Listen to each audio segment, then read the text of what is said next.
On revient partout dans les endroits qu'on a bien aimés. Donc, exactement, oui. Voilà, le trophée Mer et Montagne est resté plus de 3 ans à Saint-Gervais la première fois. Et puis Éric Loiseau m'a demandé si Saint-Gervais était disposé à accueillir à nouveau les marins, les montagnards, et pour cette belle épreuve qu'est le trophée Mer-Montagne. Et bien sûr, on a tous dit oui, parce que c'est une très belle épreuve.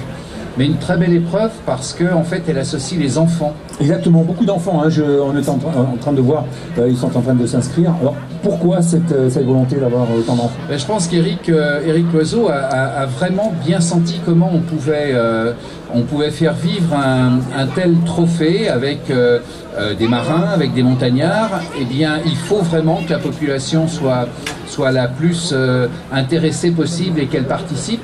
Et quels sont les meilleurs vecteurs de communication dans tout? Eh bien, ce sont les enfants.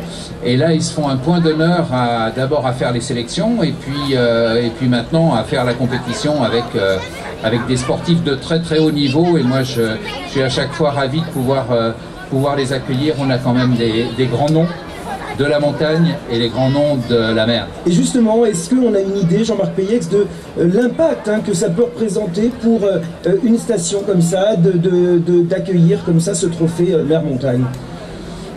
Il n'y a pas de curseur, il n'y a pas de compteur. Il y a simplement que ça colle à la réalité et à ce qu'est une station comme Saint-Gervais. Saint-Gervais, c'est une station familiale. C'est une station où on y vit, c'est pas une station artificielle. Et je pense que ce que vont nous proposer à nouveau marins et montagnards, parfois ils sont même un peu marins et montagnards, parfois ils sont même un peu trop vivants dans leur expression pendant la semaine. Mais voilà, c'est la vie de Saint-Gervais. Mais ça garde le côté familial justement que vous souhaitez. Hein. Ah oui, bien sûr, Saint-Gervais, c'est pas une station surfaite, c'est pas du kitsch, c'est pas du vernis, c'est simplement de la vraie vie de la vraie montagne, mais aussi une vraie similitude avec nos amis marins. Et puis il faut pas oublier que c'était des Saint-Gervelins d'adoption qui sont les frères Dubois qui nous ont amenés à cette amitié importante entre marins et alpinistes. Et je crois que c'est la vraie vie. Ici, on est sur l'esplanade de Marie Paradis. Marie Paradis, première femme à avoir fait l'ascension du Mont Blanc. Elle est native de Saint-Gervais et elle l'a fait.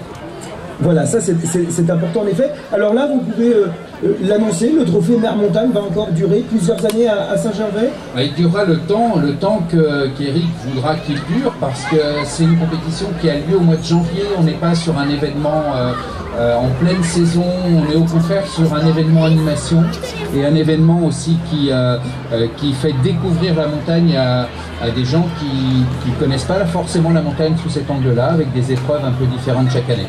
Alors, est-ce qu'il n'aurait pas fallu simplement, en période peut-être de plus de vacances, de l'organiser justement, que ça draine plus de monde aussi, mais c'est pas évident parce que les enfants forcément ne peuvent pas être impliqués de la même manière. Non, voilà, je crois qu'on ne peut pas faire des événements uniquement. Ce que je disais, c'est qu'on était une station et une commune où on vit. Et on ne vit pas uniquement pendant 15 jours à Noël et puis 3 semaines en février, on vit pendant toute l'année à Saint-Gervais.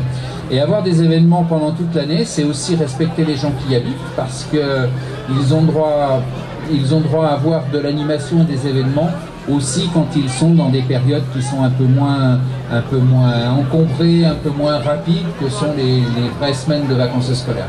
Alors, monsieur le maire, durant 4 jours, donc, des enfants, mais également donc, des marins, des montagnards vont s'affronter. Mais bien sûr, ça va être dans un esprit de jeu, c'est normal. Alors, épreuve sportive le jour et ludique le soir, comment ça va se passer exactement? Oui, ludique, et puis il y a aussi une conférence, donc une conférence où tous les Saint-Gervelins sont invités, qui aura lieu au Théâtre Montjoie, avec tous les grands de ce trophée Mer-Montagne. Donc les compétitions avec un temps splendide, au moins sur ces premiers jours, sur les pistes, avec les enfants, certaines sans les enfants. Et puis on sait que marins et alpinistes sont capables de prolonger les festivités jusqu'au bout de la nuit. Et là, on leur fait confiance. Merci beaucoup, monsieur le maire. Donc, c'est notre premier invité dans Vue d'ici. On va marquer une petite pause avec Kaigo et on revient bien sûr ici en direct de Saint-Gervais.